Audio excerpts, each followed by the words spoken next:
Well, it's February 28th, 2022. I'm Andy Johnson. It's a brand new Monday morning, a brand new week.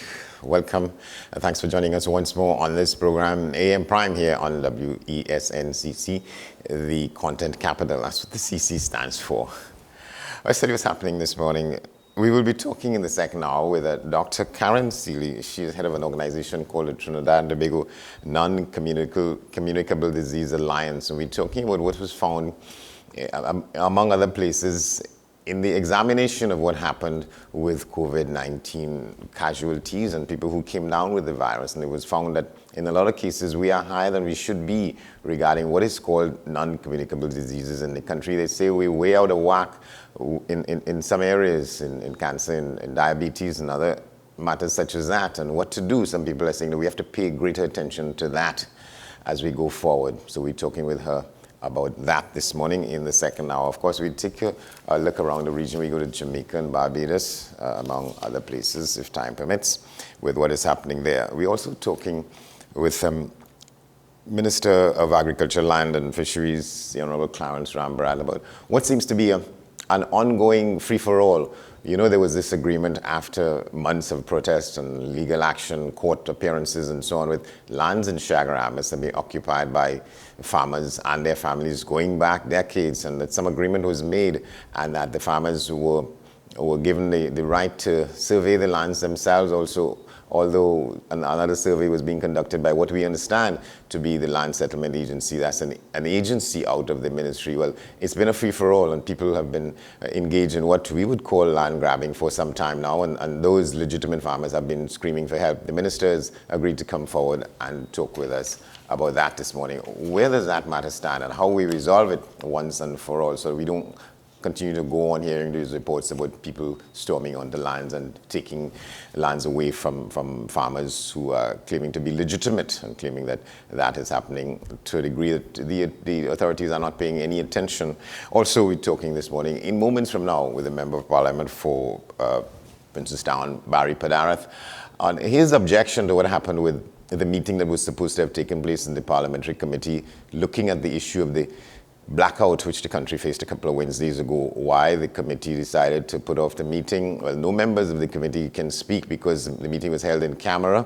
Mr. Padarath is not a member of that committee. He has been reported in the paper as saying that that is something that is not on the up and up, and he will speak with us about that. So those things and more on the program in a moment, but we take a break. We come back. Stay with us. We're just getting going here on this Monday morning on AM Prime.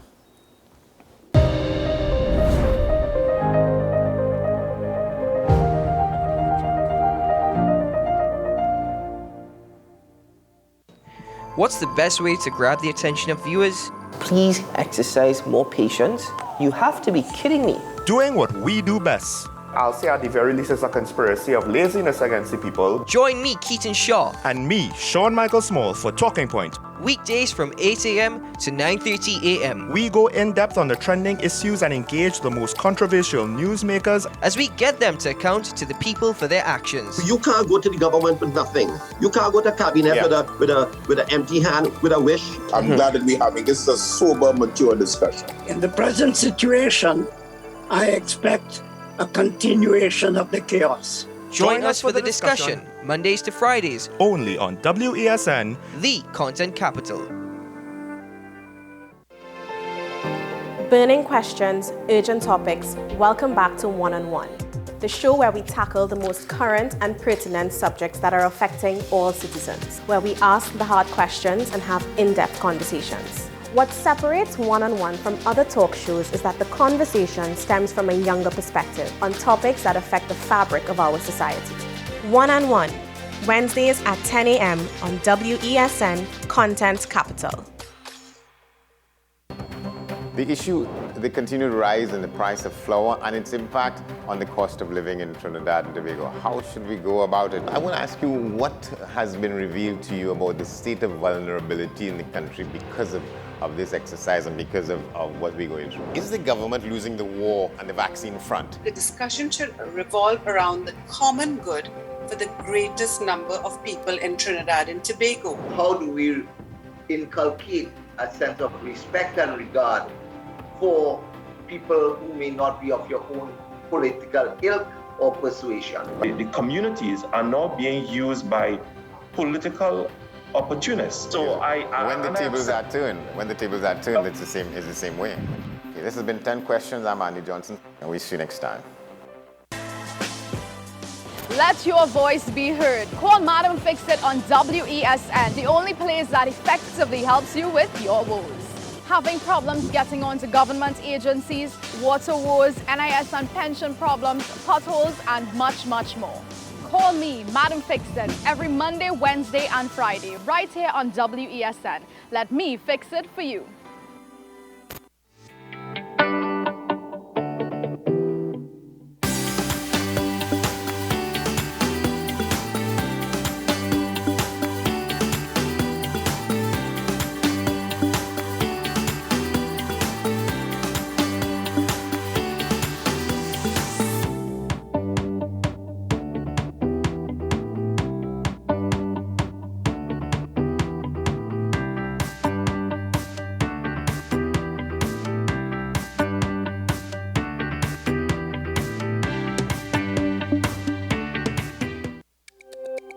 Every word, every line, every paragraph depicts a real moment in someone's life.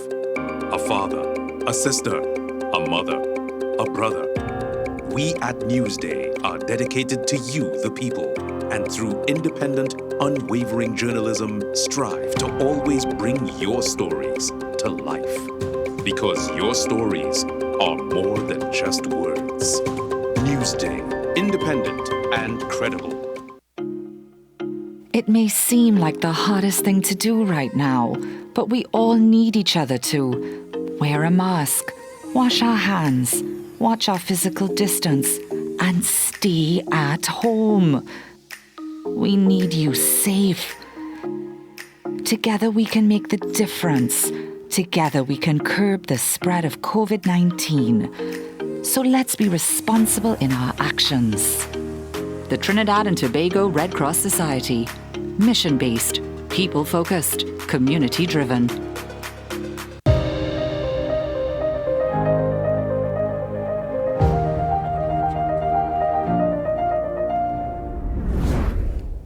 All right, welcome back to the program. Let me just read a couple of paragraphs from a story that was carried in one of the newspapers last Friday, February 25th. It says that the opposition Shadow Minister of Public Utilities, MP Barry Padarath, is expressing shock and outrage at the postponement of the Public Administration and Appropriation Committee meeting into the recent blackout and power outage.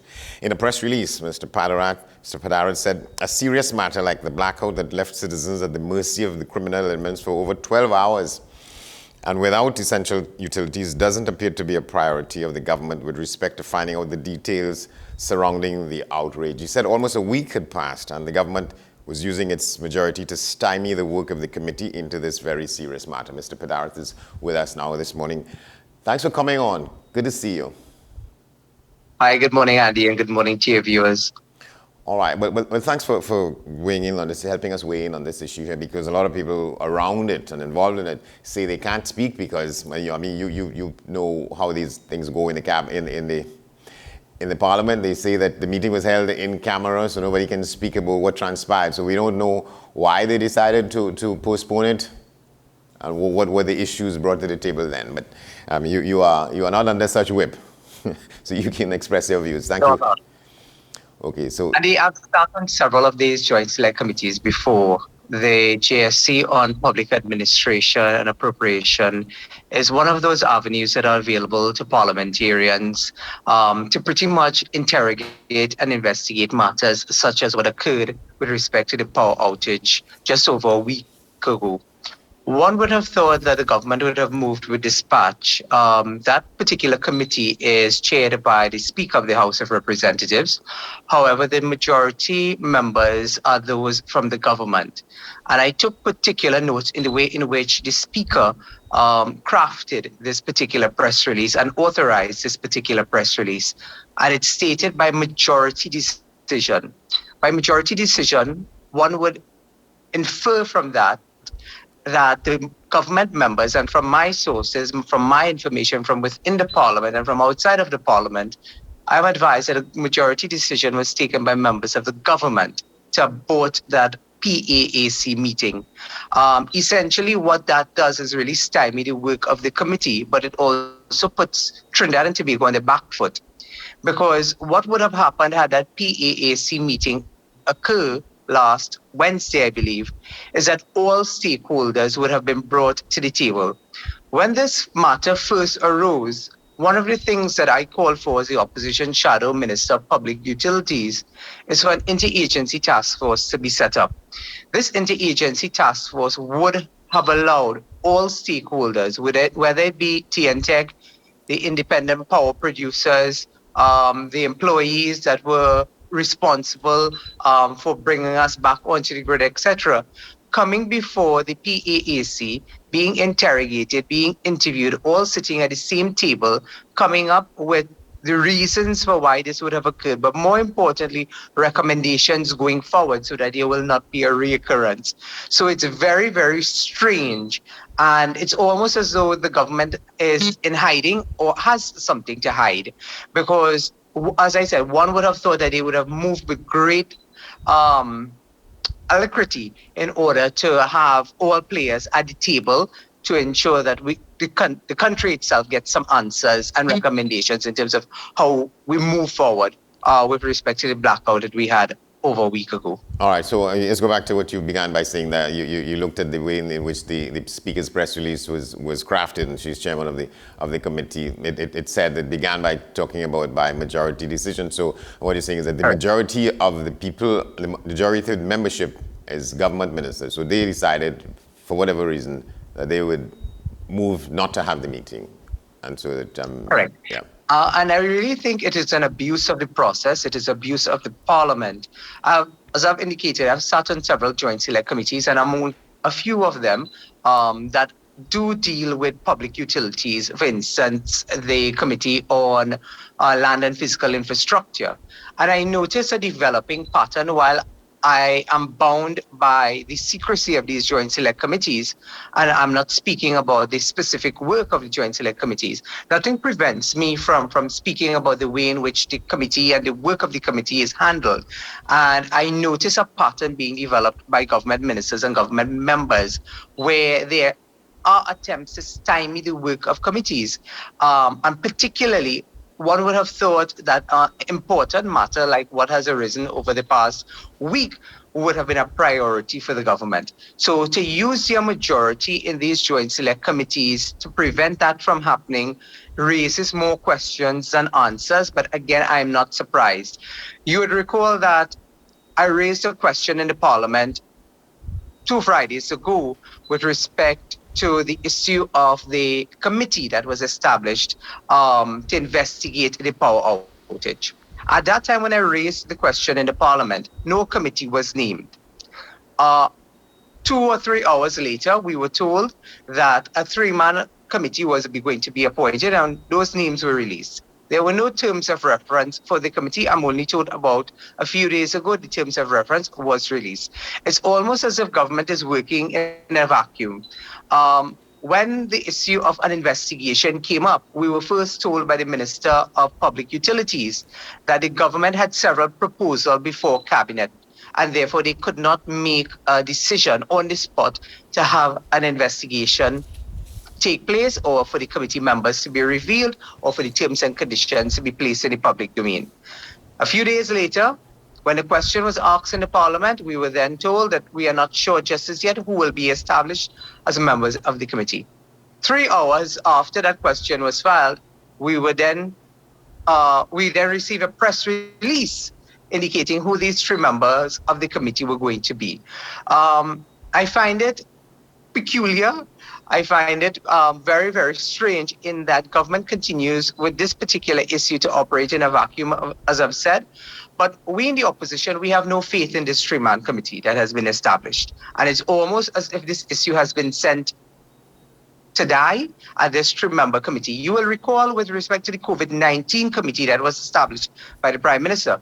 When you look at the findings and recommendations of that committee, the COVID-19 committee, it speaks about the fact that the members of the committee were almost like a toothless bulldog, in that there are very little remit for members of that committee in terms of the locus standi and the legal parameters of the committee and the committee members in terms of the work that they do, in terms of getting to the bottom of getting answers and so on from statutory authorities, from state enterprises, etc., because of the fact that they are really at the mercy of these persons in that they are not required, meaning the statutory authorities, the state enterprises, etc., and TNTech, TGU, etc., will fall under these parameters, and they are not required by law to cooperate. They are not required by law to answer, and therefore they tell you what they feel to tell you. They share with you what they feel to share with you, and therefore the committee is really working at a disadvantage.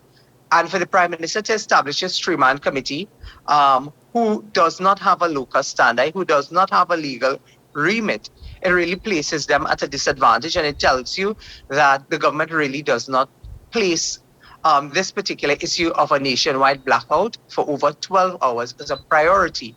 And therefore, we feel like the COVID-19 committee, you will have some information coming out, but not all of the information. You will have some answers being given, but not all of the answers. And you will have a report that in some ways exonerates the state enterprises, the government, etc., while just putting out some of the problems in the public domain. So we are working at a disadvantage in terms of the work of that committee that has been established by the Prime Minister. And that's why the opposition say we have no faith, because we have seen in the past what these committees can do, but we've also seen in the past what has happened with reports coming out from these committees that have been shelved and is sitting somewhere in a room or in an office. All right, and it doesn't make any difference, given what you're saying here, in the fact that in this case, the committee is sort of well complemented, because I'll tell you that on the morning after this tragedy, as it were, I began trying to find people with whom I could speak to get a sense of what happened, people with some measure of presumed authority on the matter. And I was led to this very Professor Sharma, who was, and I contacted him, and he was in the UK. And he said, well, he was coming back home that weekend, and we'd have spoken last Monday. But by the time that he came back, he was appointed to this committee, and therefore that door was closed. So that it seems as though he probably was the best person fit to chair the committee. But what you're saying, it doesn't have anything to do with the people's competences, is what happens with the remit that they have and how that is taken forward, right? Definitely, Andy. I cast no aspersions on the professional capacity of any of those gentlemen who sit on the committee. I will make the point, though, that when those names were announced, there were some concerns in some sectors of the society with respect to some of those persons having sat on state boards being appointed by this government. But as I said, I cast no aspersions on their capacity in terms of their professionalism. Suffice to say that while we do appreciate the work that they have agreed to undertake, the issue really is the remit of the committee, the locus standi of the committee, and the legal parameters in which they will operate. The answers that they may be seeking may not necessarily be forthcoming because of those concerns of the locus standi and the legal parameters in which they operate.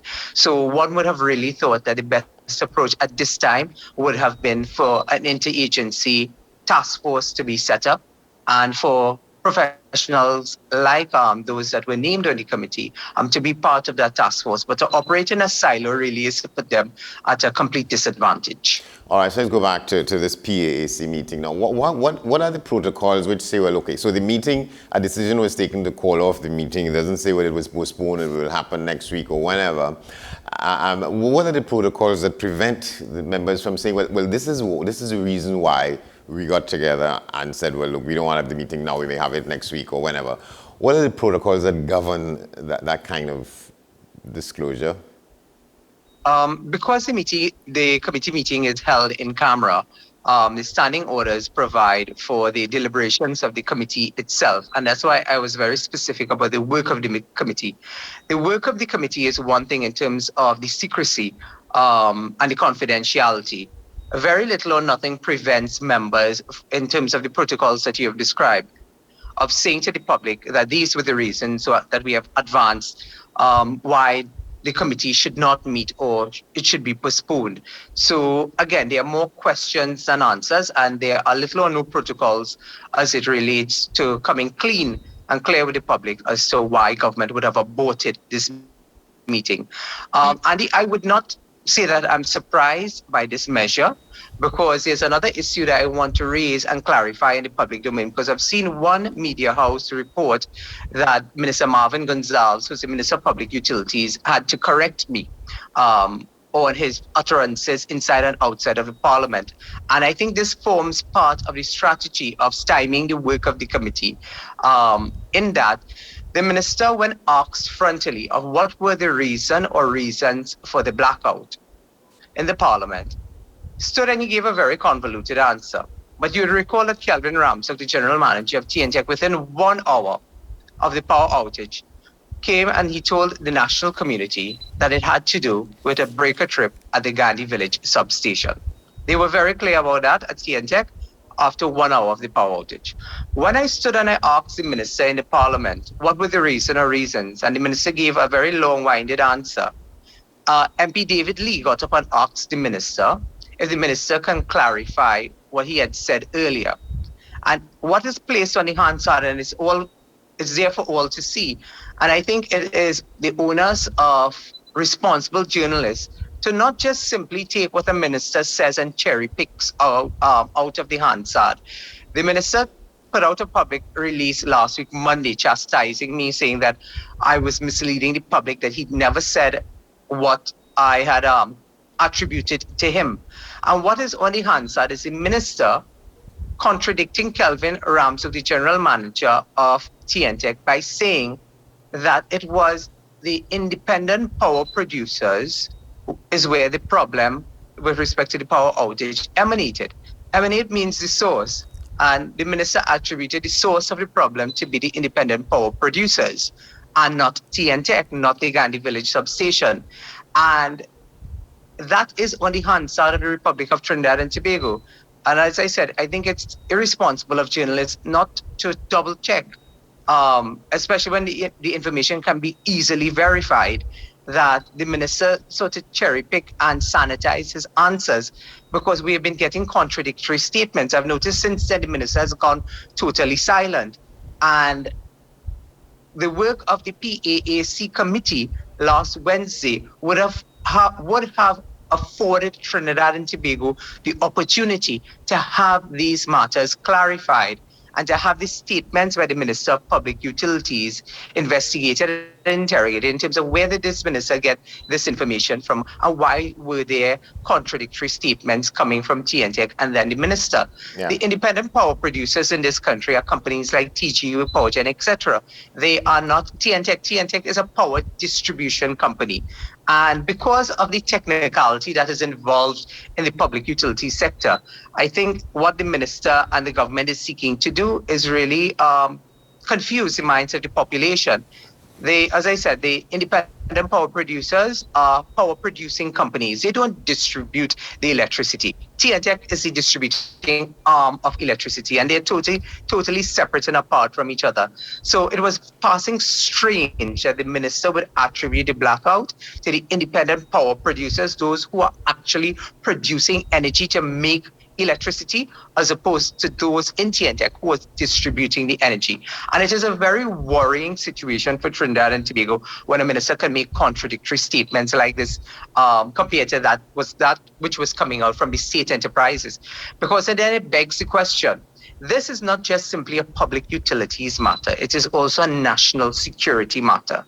The country has not had the opportunity of proper leadership on this matter as it relates to any sort of comfort, any sort of statement, any sort of clarity coming from the head of the cabinet, the Prime Minister of Trinidad and Tobago. This can very well be a situation that we continue to see develop over the next few months and years. We have seen right across the waters in Venezuela, where this has been used as a political tool.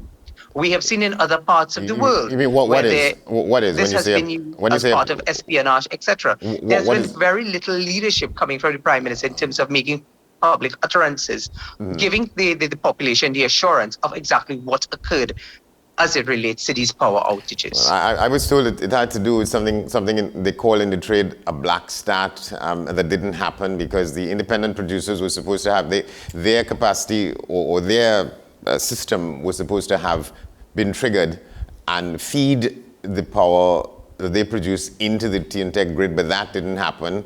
I was told that it was a part of a tree that fell on a 220 kV line that hit another line that tripped the system, and that black start mechanism should have kicked in and it didn't, and that is what is going to have to be found out about. But the other question is that as you complained, there's no date or no suggestion as to when this meeting will be held. So it's just in abeyance, and that is a source of a part of your great worry as well, right? And probably should be for the rest of us. Most definitely.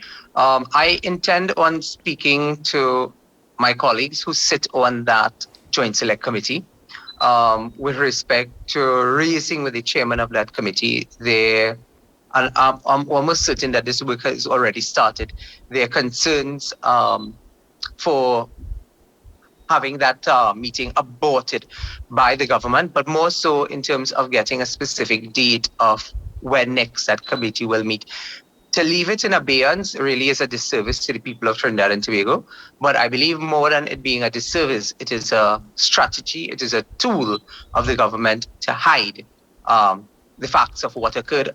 You have listed about 3 or 4 possible reasons for why this blackout occurred.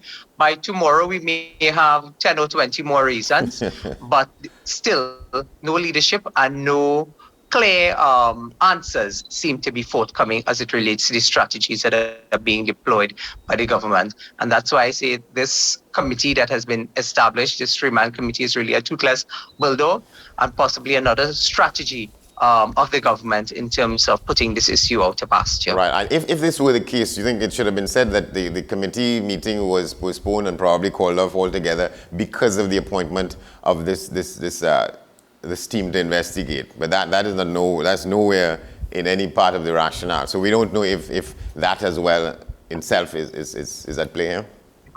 The Constitution of Trinidad and Tobago provides for separation of powers, and it is very, very clear what the role and responsibilities are of the Joint Select Committees of the Parliament. I was also told of a possible rationale being what you just alluded to, the establishment of the committee not working in tandem with this Joint Select Committee, and let's wait for the report of this 3-man committee that was established by the Prime Minister, the committee that is to wait for that report before the Joint Select Committee meets, etc. As I said, the Constitution of Trinidad and Tobago provides for the separation of powers, and these Joint Select Committees are enshrined in the Constitution of our Republic, and it gives us the opportunity as parliamentarians to interrogate, to investigate, to bring issue that is shrouded in secrecy with immediate dispatch to the Parliament. And what other avenue is greater than the highest court of our land, which is the Parliamentary Republic of Trinidad and Tobago, that would bring all stakeholders and players before the table and get some clear answers for the people of Trinidad and Tobago. So for one to say that the setting up of the committee by the Prime Minister really is the answer to this problem, and we should wait for that report before it goes before Joint Select Committee, is really a foolhardy approach. It really is playing smart with foolishness, because this avenue that is provided through a Joint Select Committee is really the best avenue that is available in terms of getting answers in the shortest possible time, one, but also bringing all the players, stakeholders, before members of Parliament who are government members, who are opposition members, and who are independent members. So therefore, there's the issue of secrecy which this matter is being dealt with can be easily displaced, because you have all arms of the state, all arms of the Parliament, in terms of the public interest being represented by these members who are on the Joint Select Committee. All right, my friend, we're gonna have to leave it there. Thank you very much, MP for Princess Town Barry Pedarath on the issue. Thank you for having me, Andy. You're very welcome. And let me just say that I had made efforts to contact the Minister of Public Utilities himself because it was suggested by one of his colleagues that he was not a member of the committee and therefore he is not a member of that committee and therefore he might be at liberty to speak. But he said that he didn't want to do that because he didn't know what he would say which would compromise the work of the committee when it meets. So that's the position on that. So we take a break for the moment. We come back with the COVID numbers. We come back with the Newsday poll and we go forward before we talk with our next guest, the Minister of Agriculture, about what seems to be a free-for-all in the lands that were, well, this matter went to court. There were the protests and demonstrations in Chaguaramas for weeks and days about it, and it's not working out in the way in which a lot of the legitimate farmers thought it would have. So stay with us. This is AM Prime on this Monday morning.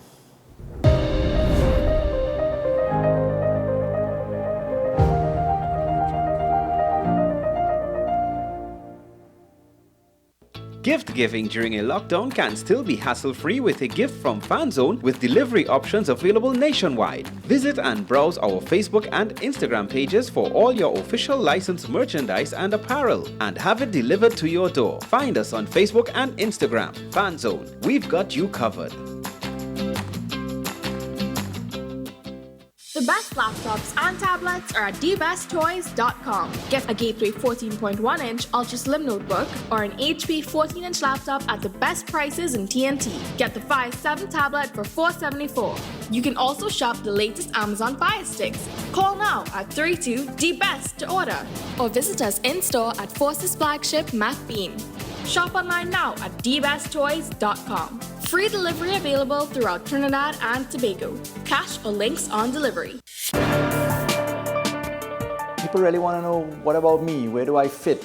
Yes. What is in the ride for me in terms of a better Trinidad and Tobago? And I'm pleased to shed some light on that. The purpose of bail is to ensure your attendance at court. That's it. It is not punitive, it is not rehabilitative. We the police officers, we are professional and we are here for whenever the survivor is ready to come forward. We have the right to private and family life, the right to religious freedoms and beliefs and thoughts and expression. But these rights are not absolute. Certain rights can be limited. The law is to govern the whole, is for all of us in public.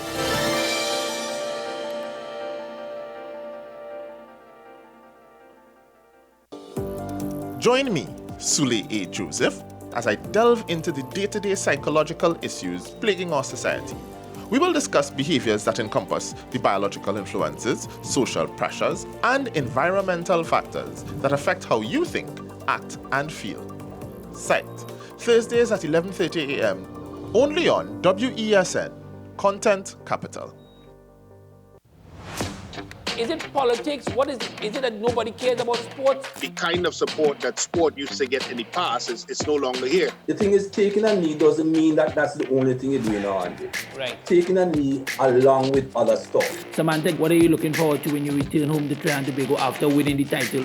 Thank you very much for speaking it into existence. Is it no pressure on Nicholas Ball? It makes me more motivated to work hard and to go out there and rep the white and black. Why are we sending a team to the Winter Olympics? There are a number of Trinbagonians who are in the diaspora and have grown up in winter sport. It's an opportunity that the Trinidad and Tobago Olympic Committee will not close the door on. I also believe in the players that we have. Once you can motivate the players, you can get the best out of them.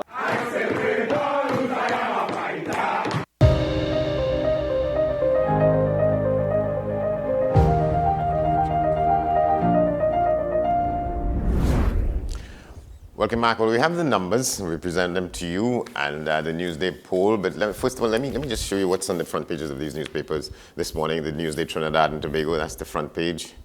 Well, that's a tragedy of immense proportions. 4 of those gentlemen there were declared dead yesterday. You know the story. They are underwater divers. They went out to do some work on gas pipelines below there. 4 of them were sucked in. They didn't make it out. And that's the back page. Well, all of them, in fact, went under, but one of those gentlemen was lucky enough to get out of it. And that's the front page of the Newsday Tobago today. And that's the back page. Let's tell you what the numbers are this morning. The COVID-19 cases in our midst, the positive cases reported in the 24 hours up to then, and the total recovered patients, the total active cases, and those people in hospital. Those are the numbers. That's what they look like. 102,045, the total recovered patients in the country. 21,737, the total active positive cases. The death toll to this point, up to yesterday, 3,622. And 470, that's the number of persons, the new positive cases reported in the 24 hours up to yesterday. 127,404. That's the total number of persons who've been reported positive between March 12, 2020 and yesterday. And 282. That's the part of that is continuing to be a bright spot. 282. That's the number of persons in hospitals in the country dealing with COVID-19. That used to be up, well, almost 3 times that just a couple of weeks ago. So something is happening positively there, at least. So we move from that now to what the poll says, the Newsday poll and the responses. And the question was, do you believe organizers and police are doing enough to ensure COVID-19 public health regulations are being followed during this Taste of Carnival, and the events are making that up? Well, one response is that personal responsibility should be the rule now. What must police do with adults? Just drop the rule for families in cars to be ticketed and leave people alone? Now, who dead? The second response, as far as the protocols go, that should be the responsibility of the organizers. Police should focus on crime. Stop adding to the responsibilities of the TTPS. Every week is something new for the police to do. No wonder crime is so high. The other response, why were some party promoters like Scorch able to have regular carnival fetes while others like Vale, Kairi people, Caesar's Army and such were not? It should be the same level for enforcement or of enforcement for everyone. The double standard is ridiculous and make it make sense. And the final response, everyone, health and well-being is their own responsibility. It should be a personal choice. These people got vaccinated to party too. Many chose not to wear a mask, or many choose not to wear a mask, and many choose not to attend. Life is choices. So that's the question, and those are the responses. We go on to a discussion with the Minister of Agriculture, Lands and Marine Resources, the Honorable Clarence Rambarath, is a member of the Senate. And the question is, what is happening in Chaguaramas? Well, almost on a weekly basis, and every Monday morning like this, one of those farmers who claims to have been one of the originals, Mr. Joseph Richardson, has been complaining about either attacks on him directly or attacks on the space occupied by other people. This is after an agreement was reached, after this matter was the subject of demonstrations, fresh demonstrations in Chaguaramas a couple of years ago, and court matters involving the authority of the CDA as well as those farmers. And a settlement was reached involving the involvement of the Minister of Agriculture as well as the Minister of Planning and Development, but it doesn't seem to be holding. The Minister of Agriculture, Land and Marine Resources, the Honorable Clarence Rambarath, has agreed to talk with us this morning to kind of put some sense to that. Good morning, sir. Good to have you. Thanks for coming on.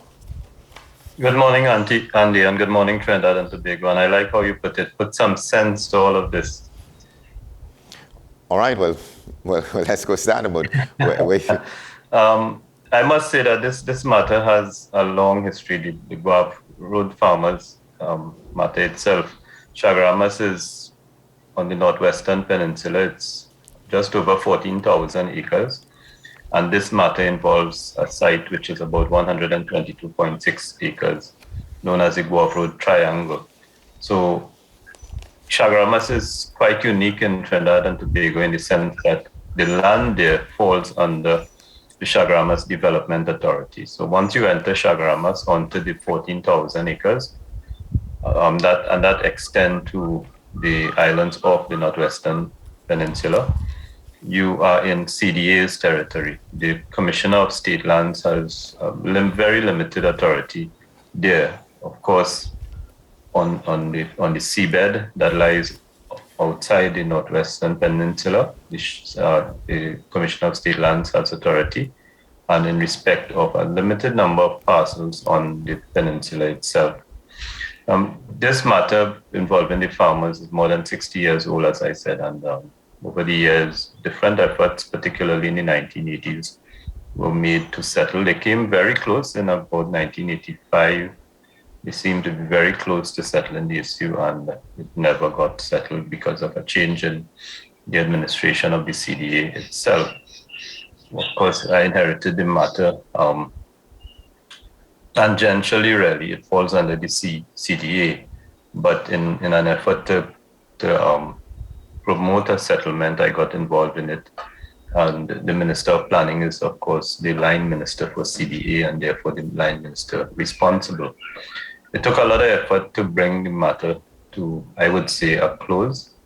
And there is no question about the settlement which was arrived. Now, this matter was in court in two ways. There were proceedings in the magistrate's court relating to trespass and some proceedings relating to assault and other personal matters. And there were matters in the High Court, litigation involving the land. And there were various parties involved. The settlement on both sides, there were lawyers for both the claimants, the farmers, and the CDA were both represented. And when I intervened, I was invited by the parties to chair the meetings to discuss the matter.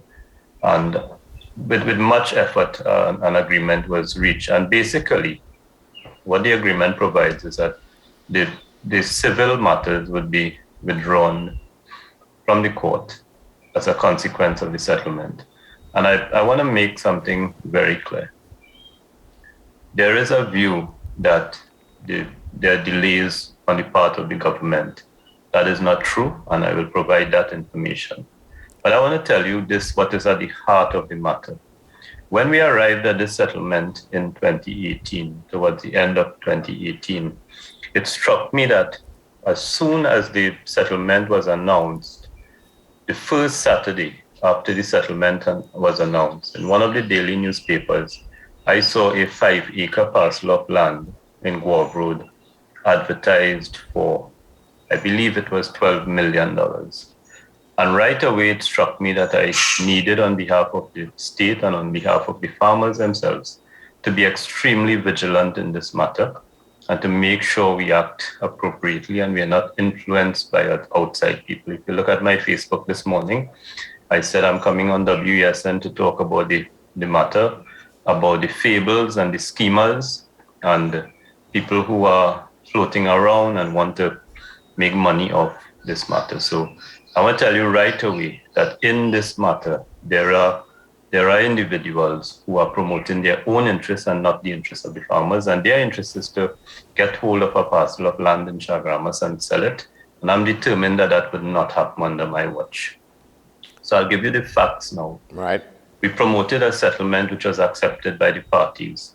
And at the heart of that settlement is a list of 16 farmers who, in terms of the CDA records and in terms of the farmers' cases before the court, the parties determined, both CDA and the farmers group, both with lawyers, determined that there were 16 individuals who were entitled to a parcel, entitled on the basis of occupation over a significant period. That list was provided to us. I want to tell you right away, because I have no secrets, I have nothing to hide. This matter is a matter involving Earl Peters, a farmer, and Joseph Richardson Sr., who is one of the frontline people in the matter. Yeah, I'm actually my principal source. Go ahead. The list that I took as minister to cabinet, at the top of the list is the name Earl Peters. So Earl Peters was on the list provided to us, and Earl Peters formed part of the agreement. There is something being promoted about Earl Peters being a trespasser and so on. That is a matter for the farmers amongst themselves to determine. They have provided the information to me, they've provided it to the CDA, they've provided it to the court, they've provided it to their letters, and the 16 names, including Earl Peters, Joseph Richardson Sr. and Joseph Richardson Jr. appear on that list amongst other persons. I have not disputed the list because I was not there 40 years ago. Yeah. But I understand the matter, and that is what we're dealing with. There are matters, as far as I know, between Mr. Joseph Richardson Sr. and Mr. Earl Peters. Those matters are police matters, allegations of trespass, allegations of assault, and various allegations. Mr. Richardson is not somebody who is very familiar with me. To me, I deal with him all the time. I've been down in Chaguaramas several times with the farmers. I've said to the farmers that they should not allow the actions of one or two individuals around them to prevent them from getting access to their land and getting these leases that have been approved. So I want to repeat, at the heart of the matter, as I see it, and the controversies and all these Facebook posts and all these messages that you and I receive, all the messages all the time. Yeah. At the heart of it, I believe, are attempts by individuals to make a profit out of the settlement of this matter and disrupt the work that is being done. That is one. And two, there is a particular matter involving Mr. Earl Peters and Joseph Richardson Sr. that are matters in the hands of the police and maybe in the hands of the court. And those are private matters between these two individuals. And both of them are on the list of 16 approved by the cabinet as part of the settlement of this matter. Let me tell you, we have followed this matter. The Minister of Planning and I, we have done exactly what we committed to do at the cabinet. There is a view that there's some disruption, interruption, and my name has been in all Joseph Richardson's messages to various people. I don't bother I have no interest in responding to those things. On a good day, Mr. Richardson is good with me. On a bad day, he's bad with me. It doesn't matter to me. I have an interest I have to protect the public interests. And in this case, I have to protect the interests of the 16 farmers on that list that cabinet approved. So we were supposed to do 4 things out of the cabinet approval. To develop a survey plan for the perimeter. I said it is 122.6 acres. To develop a survey plan for that, to excise that parcel from the jurisdiction of the CDA, to vest that parcel in the Ministry of Agriculture, and to have the Attorney General prepare an order to have that land formally vested in the Ministry of Agriculture. So I'll go back to the 4. Right. This is Chaguaramas Development Authority. Right. So we would like to have that land in the Ministry of Agriculture. To do that, we have to do a perimeter survey of the 122.6 acres. We have to formally excise the parcel from the CDA. We have to give it to the Ministry of Agriculture, and we need to have an order done for that. I want to tell you that all 4 things have already been done. A survey plan was developed. It was developed by the ministry itself. The surveys were done. The decision to excise was made by cabinet. The decision to vest it in the Ministry of Agriculture was done by cabinet, and the order was published. And what we have to do has been done. So by May 2021, the process had been completed. And that process was completed by Legal Notice 127 of 2021. It was published on 3rd May 2021. And by that order, the 122.6 acre site known as the Guav Road Triangle in Chaguaramas has been vested in the Ministry of Agriculture. It means that the CDA, apart from supporting us in relation to historical matters or technical assistance on the ground, is not involved. The Ministry of Planning and Development is involved to the extent that Cabinet has made a decision that we should work together on this for the next stage, which I will describe. And it is the Ministry of Agriculture, through its Surveys and Mapping Division, that is involved in the matter. Right. So the next stage, go ahead, Andy. So that's the parcel of land that is to be settled with the farmers, because even there seems to be, well, sometimes it's very difficult to unravel, because is that the same parcel of land that the farmers themselves? Yes, it is very difficult to unravel because persons who are part of the agreement wish to make people believe that there's some gray area or obscurity or anything or something like that. This agreement is very clear. You had attorneys, Mr. Colvin Blaze, yes, and other persons were the lawyers for the farmers group, and Colvin Blaze still plays a very significant role, which I would come to. But there is no gray area or no doubt or no. This is a court approved settlement and a cabinet sanctioned package of work that has to be done. There's no obscurity. Right, but the farmers were insisting that they wanted to do their own survey while the LSA... The farmers can't do their own survey. The farmers are not. You could only, I mean, you have people down there who walking around the site every Monday morning. They're moving a piece of bamboo and planting it here and planting it there. You don't do surveys in the country by planting bamboo. And bamboo is carnival time. That's for Juve. But you don't do that in an exercise as serious as this. So what you're required to do, the perimeter survey brought some of the first set of controversy. And that has to do with outline of that 122.6 acre parcel, outline in terms of what comes in, what doesn't come in. And these surveys are done on the basis of what is. So if, despite historical claims, if you've had development since then, 60 years you're talking about, for example, if WASA has passed a pipeline, if the regulation dealing with TNTEC and their poles have changed and the posts and the setback from the road, if Town and Country has changed in relation to setback from the road, limiting a reserve area, an area that is now too swampy, those kinds of things, we have to take that into consideration. But doing this perimeter survey, the farmers did not lose any land. We stuck to the acreage. That is the first stage, and that has been done, and the land has been removed from CDA, put under the ministry on the basis of that survey plan. Now we have to do the individual plot surveys, and I'm talking about a parcel of land here that has specific characteristics. So you have what they call the hill land or the dry land, and you have the swampy area. So when you look at that road, that section from Western Main Road, as you come around, enter Chaguaramas and you come around that first corner, where on the left-hand side, you have some of the developments that took place between 2010 and 2015. Yes. You would see this is the land on the right-hand side. And that land tends to be swampy in the wet season. So they call there the swampland or the wetland. So what the farmers down there do, in the wet season, they go opposite that area, a little further north, on what they call the dry or the hill land, and they do some planting there. And in the dry season, they return to that swampy area and they do planting. Some of them plant the two, depending on what they're planting. So we took that has always been the historical position. So you'd see most of the 16 farmers on the list, you would see that they have what I described as swamplands and hill lands. And the survey takes that into consideration. But none of these parcels have ever been surveyed. It's based on occupation. And we have rules relating to surveying in terms of setbacks, in terms of the road, in terms of future utilities, for example, water coming into the area, electrification, and those things. There are rules for the surveyors to follow. In this case, we took the decision that the ministry's surveyors would do the perimeter surveys and to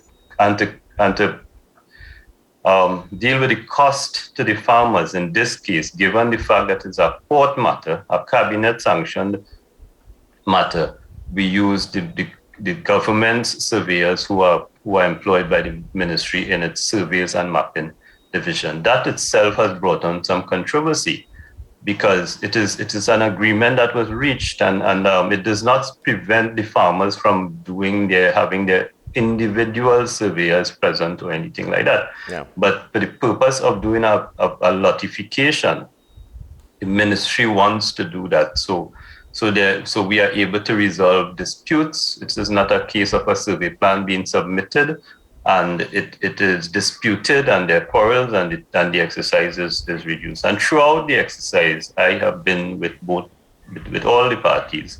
I've had meetings down there. They have brought their various representatives. We've had meetings and I've always promoted. So where we are now, based on threats made to the ministry's surveyors and based on disruptions in terms of the exercise, a decision was taken that Mr. Colvin Blaze, who is the lawyer for the farmers, one of them, who's also a registered land surveyor, that Mr. Blaze will prepare the subdivision design. In other words, that 122.68 acre parcel that we've already surveyed for the perimeter survey, Mr. Blaze will now do the individual lotification, establish the individual boundaries on the four sides, and submit that plan to the ministry. And I would tell you that we have been in touch with Mr. Blaze. As I said, the perimeter survey was the subject of a order published by the Honorable Attorney General on 3rd May 2021. So since then, we've completed our work, and Mr. Blaze has been working. We have been in touch with him. In fact, the last communication between us was in February 2022. That February just finished yesterday, so that's not too far ago. And the exchanges with Mr. Blaze, in fact, on the last exchange, which was on 9th February 2022, Mr. Blaze indicated that the survey to demarcate the parcels is still ongoing. That is the farmers who are, and their lawyer, who is their surveyor. It is in their hands. We have done our part. And what is causing Mr. Blaze problems, and I dare say what has been causing problems from the start, is the interest of individuals in the group who have their own interests to serve. And I have said to the farmers, do not let the interests of particular individuals in the group promote a disruption of this matter. You're talking about more than 60 years they've been waiting. This is as close as they have come. Yeah, and that's the heart of the dispute between Messrs. Richardson and Peters, because I've seen photographs and video of one of them dropping his pants in the face of the other and turning his back on. Well, that is a private matter. That's for the police. I've said to Mr. Richard, I've said to the parties that I am not in the business of policing private behavior in this country. Yeah. I have both a mandate from the cabinet and both a response and a responsibility under the law to do things the way it should be done. Neither Richardson nor Richardson Senior nor Peters are surveyors. None of them sit in the cabinet. None of them are the parliament. None of them are accountable to anybody in this country. I am accountable. And what I've recited there sets out my discharge and the Honorable Minister of Planning's discharge of our statutory responsibility in this country.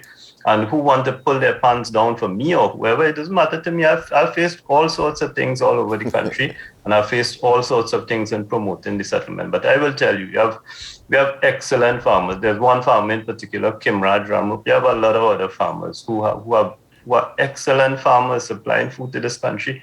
I just sent you a photo, Andy, of Earl Peters and his tomato production. I'm not getting into the personal, because Mr. Richardson Jr. knows how Earl Peters entered the picture. He's very, very familiar with that. And he knows who he brought into the picture more recently. He knows, because he knows I had a site visit with the person he brought in very recently into the matter. And Mr. Peters' name is on number 1 on the list which was provided to me, to the court, and to the cabinet. So I'm not disputing his status as a farmer. And if it is that the farmers wish to change that position, they're entitled to do that. They have their lawyer. They have the ministry has its lawyer, because we are the ones in the matter now.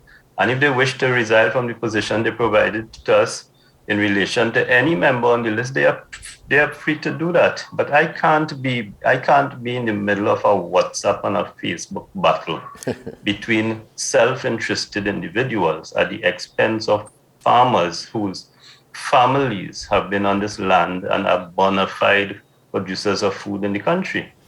Yeah, well, Minister, thank you very much. I imagine where you began about the plot that was put up for sale, that's a separate issue. Yeah, that is no fable I'm giving you. That is a fact. And once I saw that, I was alert. And so Grim Trace in Chaguanas, where there is a court matter going on. And that is land where the farmers occupy now expensive commercial land. It's just east of the ministry's headquarters in Chaguanas. And I saw it right away, farmers talking about leases and so on. I go on the land, you have one guy planting a little bit of okra. And I said to the country that this involves sale. This is not about farming, this is about sale of land. And I eventually received documents in which even the Agricultural Society of Trinidad and Tobago, under its previous leadership, was promoting the sale of land that did not belong to any individual, and it was state land. And I'm talking about land being flogged to businessmen and 5-acre parcels being offered for $16 million. There's the Caroni matter that is going on every Monday morning. Those workers want to protest. And I will say to you that it is a real estate agent that is behind those protests, because those lands were sold even before the leases were acquired. And even though we keep saying that there are delays because of court matters and so on, and I've said the matter is close to that particular plot, 400 and something plots. The matter is close to an end because the survey plan has been submitted by the parties who are handling that project to the Director of Surveys. I've asked the Permanent Secretary to look at it and make sure it is dealt with in accordance with the law, but expeditiously, and we'll move to distributing the land. But there are people with financial interests in the sale of land which were allocated by the state at no cost to former Caroni workers for 2-acre plots for agriculture and residential plots so that they could build a house. And there are commercial interests behind these things. And when you see these protests, I want to tell you, these are commercial interests promoting this. Well, Mr. Minister, thank you very much for even going there, because that's another building issue. We're talking with some people who are behind it, and they probably, public interest, is being served. Some of what you're saying here as to what is behind the protest and so on. There is a movement that is building around that. The protest recently saying that after 19 years. Well, they are free, and I understand the workers' position. I'm not trying to escape that. The workers have waited a very long time, but they must, if they are honest, those former Caroni workers must be honest about 3 things. One is that it is the PNM who promoted and executed the VSEP, and it is an unprecedented VSEP in Trinidad and Tobago. No worker leaving a job under retrenchment circumstances, severance circumstances, has received a package like that. The second thing is that has already cost the taxpayers upwards of $18 billion in terms of the VSEP, in terms of the development of the land, in terms of the value of the land that is being given for free. And the third thing is that from November 2015, I embarked on dealing with the backlog, and I could tell you that as of now, I have dealt with more than 7,000 parcels of land involving former Caroni worker in terms of cleaning up the leases and cleaning up the title documents, in terms of distributing the leases and so on. I had 17 public presentations of leases, many of them involving between 200 and 500 workers, public, photographed and everything. And the evidence is there. As a government and under my watch as Minister of Agriculture, Land and Fisheries, I've dealt with more than 7,000 Caroni workers in relation to their land. And no minister that went before me could even suggest that they got anywhere near their number. But there are court matters, there are complexities, and as fast as those are resolved, we do it. In fact, in terms of the agriculture parcels, which is about 7,600, there was a time when I got to January 2017, when I had to publish 1,813 names of persons for whom leases were prepared and they could not be located. And if I looked at the list now, I'm sure there are about 600 or 700 who have not come forward as yet. In terms of the residential parcels, we've done more than half, more than 50%.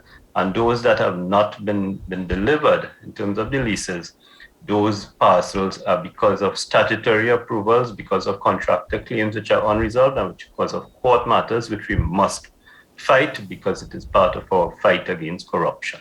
Minister, thank you very much. You've gone much further than we expected this morning, and again, there's going to be a lot of responses to that. But thank you very much for coming on. Thanks for the advertisement in saying that you'd put it out there that you were going to be on this program, on this station this morning, and much more than that. Thank you very much. Thank you, and happy Carnival. Same to you. Same to you. The Minister of Agriculture, Lands and Marine Resources, the Honorable Clarence Rambarath, going down a road that, up a road in a lot of cases that we didn't expect this morning, but a lot of information there about what's happening with interests with land in the country, where there have been agreements in one hand in Chaguaramas, the other in Caroni. We'll be talking about these issues in the days to come with other interests in the matter, with other parties to these matters. But we want to thank him profusely for that kind of,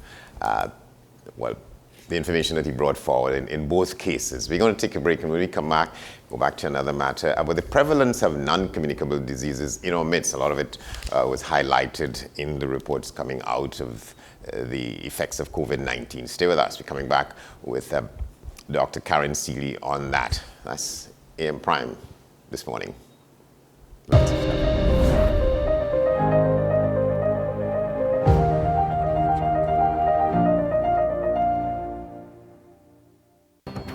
The issue, the continued rise in the price of flour and its impact on the cost of living in Trinidad and Tobago. How should we go about it? I want to ask you what has been revealed to you about the state of vulnerability in the country because of this exercise and because of what we're going through. Is the government losing the war on the vaccine front? The discussion should revolve around the common good for the greatest number of people in Trinidad and Tobago. How do we inculcate a sense of respect and regard for people who may not be of your own political ilk or persuasion? The communities are now being used by political opportunists. So when the tables are turned, it's the same way. Okay, this has been 10 Questions. I'm Andy Johnson, and we'll see you next time. Join me, Sule A. Joseph, as I delve into the day-to-day psychological issues plaguing our society. We will discuss behaviors that encompass the biological influences, social pressures, and environmental factors that affect how you think, act, and feel. Sight, Thursdays at 11:30 a.m., only on WESN, Content Capital. Let your voice be heard. Call Madam Fix-It on WESN, the only place that effectively helps you with your woes. Having problems getting onto government agencies, water woes, NIS and pension problems, potholes, and much, much more. Call me, Madam Fix-It, every Monday, Wednesday, and Friday, right here on WESN. Let me fix it for you. Is it politics? What is it that nobody cares about sports? The kind of support that sport used to get in the past is no longer here. The thing is, taking a knee doesn't mean that that's the only thing you're doing on it. Right. Taking a knee along with other stuff. Samantha, what are you looking forward to when you return home to Trinidad and Tobago after winning the title? Thank you very much for speaking it into existence. Is it no pressure on Nicholas Ball? It makes me more motivated to work hard and to go out there and rep the white and black. Why are we sending a team to the Winter Olympics? There are a number of Trinbagonians who are in the diaspora and have grown up in winter sport. It's an opportunity that the Trinidad and Tobago Olympic Committee will not close the door on. I also believe in the players that we have. Once you can motivate the players, you can get the best out of them.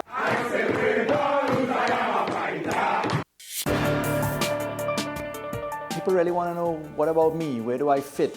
Yes. What is in the ride for me in terms of a better Trinidad and Tobago? And I'm pleased to shed some light on that. The purpose of bail is to ensure your attendance at court. That's it. It is not punitive. It is not rehabilitative. We, the police officers, we are professional, and we are here for whenever the survivor is ready to come forward. We have the right to private and family life, the right to religious freedoms and beliefs and thoughts and expression. But these rights are not absolute. Certain rights can be limited. The law is to govern the whole. It's for all of us in public.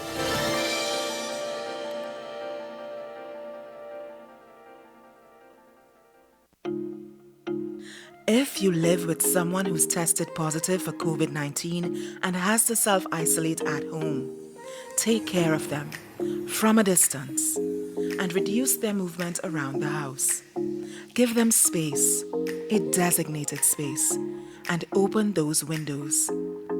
If you have to be in contact, mask up, both of you. If you work, stay home from work and don't go out, not even to the grocery or pharmacy. And remember, no visitors allowed. Limit the contact to limit the spread. The Trinidad and Tobago Red Cross Society. Mission-based, people-focused, community-driven.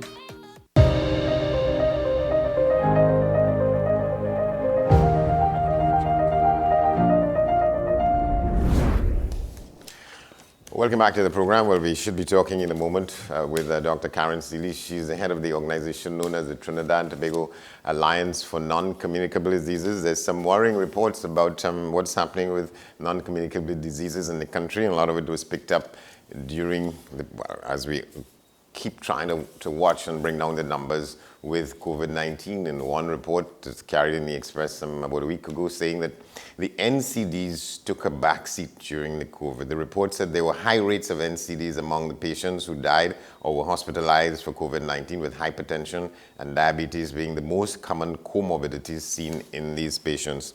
In another report the previous day, this is what some of it says. The report described the diabetes rate as out of control. NCDs account for over 60% of deaths annually. Of the NCDs, heart disease is the #1 cause of death, accounting for a quarter of all deaths annually, followed by diabetes, now the second leading cause of death, 14%, and cancer, 13%. And a letter to the editor associated with that, this guy is saying, Ian Green, he writes about these things all the time. He says we should develop a culture of treating with NCDs, and we should manage it in a certain kind of way. We have to do that from young. We get to those things when we hook up with Dr. Seeley. But we could tell you this, we want to take a look around the region now. We go to Jamaica, where residents in the place called St. Bess, it's St. Elizabeth, they became official landowners, matters having to do with the government distribution of land there, and the Prime Minister spoke about it. Let's take a look as we have this from the PBC Jamaica reporting. 35 residents of St. Elizabeth can now boast of having ownership of a prized piece of the rock. They were presented with their certificates of title by Prime Minister Andrew Holness during a special titling ceremony hosted by the National Land Agency, NLA, at the Newell High School on Wednesday.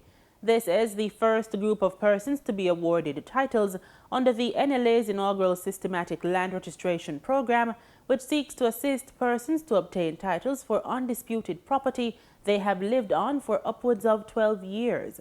In his address at the handover ceremony, Mr. Holness said government is moving methodically to get titles in the hands of Jamaicans. He said there were still far too many persons who occupy land uninterrupted for generations who are fearful of approaching the government to obtain titles. What we recognized was happening was that there are not many Jamaicans who felt the need to approach the state to say, I want title for the land, because the process is so involved, it is so expensive, it is so intimidating. And then there are those who just feel, boy, if I go ask, maybe they will take the land away from me. But today what I really wanted to communicate to the people of Jamaica is that we are in a different dispensation of land settlement in the country. The Prime Minister also used the occasion to encourage the land title recipients who reside in the communities of Flagaman, Berlin, Potsdam and Burnt Savannah to use the documents to create avenues for their economic advancement. Having the state of Jamaica say, I stand behind your claim on land, that nobody else can challenge you on this land, gives you immediately an economic advantage to go to a bank or other lending agency and say, I have an asset that the government of Jamaica say, I alone own this asset and nobody else can challenge it. And therefore, it is safe to do business with me. That's a powerful tool. Also addressing the gathering, CEO of the NLA and Commissioner of Lands, Sharice Walcott, thanked the various stakeholders for their support in the process. She also said her agency remains committed to providing an efficient and transparent land titling system that guarantees security of tenure for Jamaicans. We will continue to support the government's thrust to ensure that citizens' rights to land ownership are protected by making continuous improvements to our service delivery standards, introducing innovative products to enhance citizens' access to our service, and increase revenue generation, as well as strengthen capacity building initiatives so that our staff can provide a high-quality service to our customers. Land is at the heart of development. Secure land tenure is thus vital to building the inclusive, resilient, and sustainable communities that will propel economic and social progress well into the future. Let me tell you, it's interesting that they're talking about land and land title and distribution among residents and citizens in Jamaica. Coming off of that discussion we just had in the first part of the program, that's in Jamaica. And the PBC there stands for the Public Broadcasting Corporation in Jamaica. You go to Barbados now, where the Minister of Agriculture, Food and Nutritional Security was discussing a police hierarchy, the establishment of a Predial Larceny unit to fight against produce and animal theft in Jamaica, how things seem to be coalescing around this issue. So let's take a look at what's happening in Barbados with that. Jack Haywood Junior High has designated the month of February as Technical and Vocational Month. As a part of the celebration, students of various elective subjects were able to showcase their skills as it relates to technical and vocational subject areas. Subject coordinator at the school, Charlton Brown, tells us that this year's group of students were more than excited for this day. Dr. Seeley. In the student talent in the technical and vocational department, which consists of family and consumer science, computer studies, agriculture, music, and art and craft. So basically we have on display students doing all the things that they normally do in class, so we're just showcasing based on the fact that even with the whole COVID pandemic, they haven't gotten a chance to really showcase what their talents are. So what we're doing today is just really give them the opportunity to express themselves, and the other students can see what they are doing in the different. Principal of Jack Haywood Junior, Joyanne Pennerman, credited the teaching staff in preparing the students. She says it was a collective effort from students, teachers, and even parents in making this day all possible. It's a display to show the students how important technical studies is in our economy and how they can learn various skills in home economics, family and consumer science, computer, agriculture, art, and of course music. We've also invited BTVI to be present so that the students can know that if they want to further develop the skills that they've learned in junior high school or senior high school, that there's an opportunity for them to grow further in seeking tertiary education at Bahamas Technical and Vocational Institute. All of the teachers in the department came together and they've engaged the students. If you can, as you view and you make your observation, you would see that the students are intricately involved. It was the effort of the entire team working together to make today's success. All right, we'll be back in a moment. Stay with us.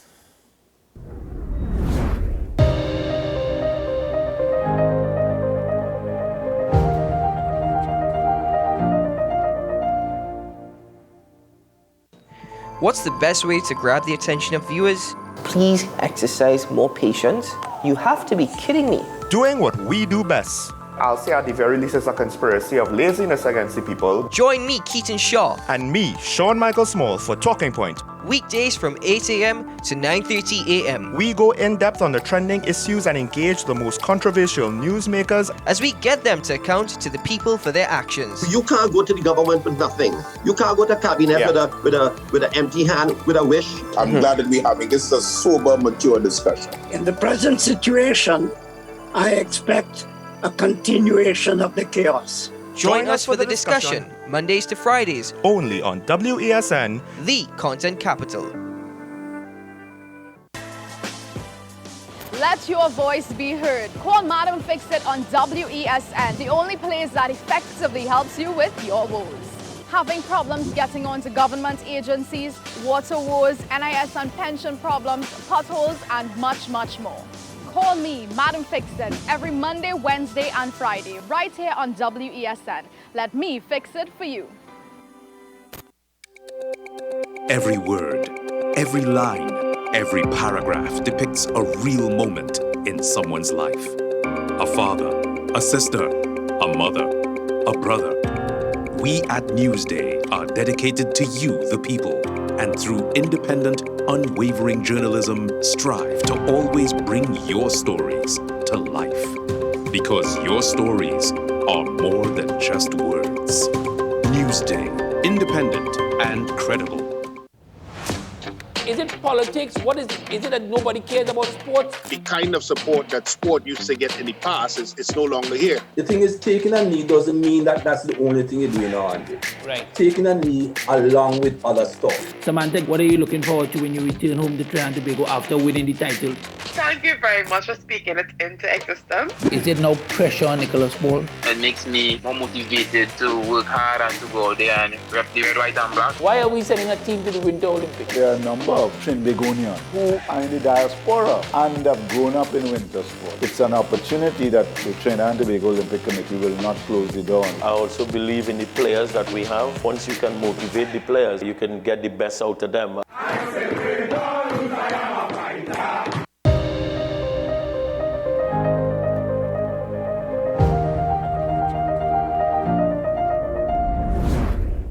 Welcome back to the program. Well, the way things work out, we're having some challenges reaching Dr. Karen Seeley, wherever she is.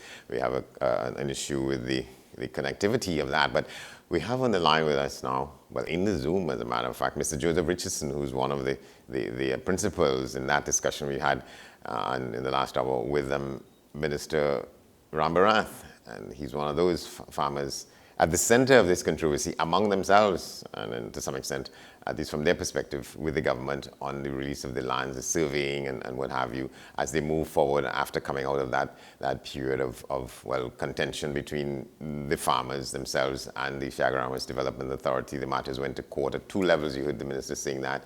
Matters in the magistrates' courts, and then other matters in the high courts, and some of that has been put on the side while they try and reach an agreement. And you heard the minister talking about interests within interests in that. Mr. Richardson is with us.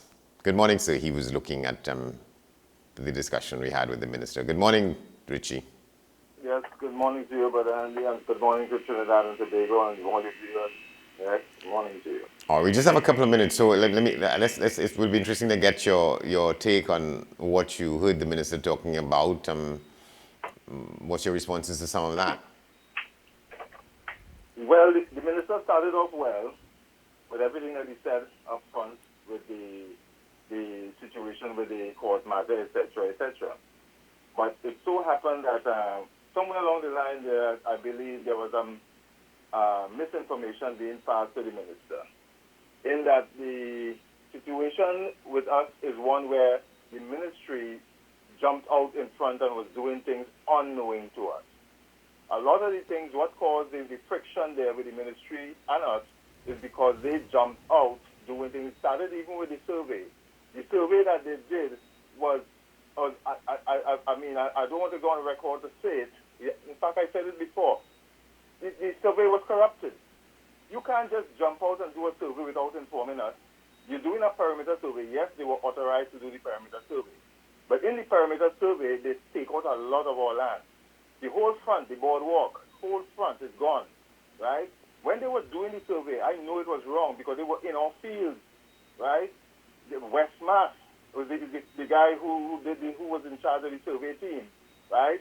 And he was the one, Earl Peters was right there too with them, and they bullied me out of my land. That matter is in the magistrate court where I was assaulted by Earl Peters at that time. So this thing started a long time with Earl Peters. So while Mr. Rambarath might be talking like Earl Peters, he's the first name on the list and whatnot, yes, he's the first name on the list because he's the first one to rush in and put his name on the list. But Earl Peters is the last to come in. We have history of that. We have, when he talk about for how much years that this matter been with the CDA, he would see that my name is there all the years from the 80s coming up the road with the CDA. Good. There was no Earl Peters there around at that time. Good. So we could trash that out. Yes, we would trash that out. But what I'm saying... You mean so there's no major significance of the fact that Mr. Peters' name is number one on the list? You say he... Yeah, there's nothing big about that, but I noticed the minister, stressed on that. And I noticed he's stressing on my son. I will let him know my son almost born in that cornfield inside of that swamp. You understand? So don't stress on my son, sir. No, I think the point he was making is that, so there are two of you, senior and junior, he's accounting for that, and he's acknowledging that. And I know where that came from. That came from the mouth of Earl Peters. Earl Peters always on that. He don't see my son, and he don't see this, but that he had land. No, they don't know our history. Right? They don't know our history. Our history is well written, you know, and well documented via photo and video. So they don't know our history, but they will know eventually. You know, they would know. But what I'm saying is here is the minister, although he's exercising good faith, and I know he talked with the Prime Minister, Mrs. Regis, because she's fully aware of what is taking place here with us. Good? And I guess he was properly briefed to come to the program. That's the most I could say with coming up the road. But there are some kinks. We had a meeting with him on the 12th of March, 2021, where we put out to him where his survey team from the ministry, right, did a survey that cut out a lot of our land. He acknowledged it. He acknowledged it, and he made corrections. Mr. Blaze was right there, and he acknowledged and he allowed Mr. Blaze to make the correction. Mr. Blaze's team, not himself, but Mr. Blaze got a team of surveyors to do the work, and those surveyors are doing the work. Now, the hold-up that they're talking about is not a hold-up where, anybody is, because it's the terrain. During the rainy season, March, we went down the road, we started the survey, and then the rainy season kicked in early. And then we have to wait till now, because this land is still, look, the land dry up partially night, and then the rain come again. We have to work with the terrain that we have. Go to the survey team. The survey team is now about to come back and finish their survey. But hey, we saw these people, Commissioner of State Lands, which I was like, what the commissioner is doing down here? Right? And he's saying that I bully them. Mr. Rampart, please look at the videos. You will see clearly I'm in my land. And these people have come here to attack me. You see the man's clearly attacking me. Come on, the land. This is something else, Yeah, but what was he, to the extent that you can speak, what was he referring to? He said that no sooner than this decision had been arrived at for the lands to be surveyed, he saw advertisements for people offering parcels of that. But Andy, I want to know who is this person put out land to sell in go abroad. You're not aware of that? No, listen, this thing been bandying around by the same old Peters. The same old Peters, right? That's what I tell you. I know that the minister is listening to Earl Peters from a guy called Steve Edwards, who is from the ministry, who hangs with Earl Peters. I mean, these things are out there. It's not to say it's hiding, right? They can't confront me with that because they are confronted with themselves. It's not me telling you that you do something. It's you seeing yourself do it. That is what they can't handle, right? But isn't there something in there? Isn't there something in there to be sorted out? Like, so that Mr. Peters is a farmer. He has certain a level of amount of legitimacy in this equation, just as you are, and you all seem to be. I need each other's faces all the time. Is not that a matter for you all to be settled and maybe? No. It's not a matter for us to settle. What happens? Are you there? I just lose you a little bit there. Yeah, go ahead. We Peters is a guy, he's a guy who does what he wants. He wants something, he takes it. He does whatever he wants, and you can't stop him. Good. What happened? He won the front piece of land he wanted to do business, and he really is in the swamp. He's in the swamp. He does not have solid land. Our mother and Mr. Mackey, they keep pushing me up in front.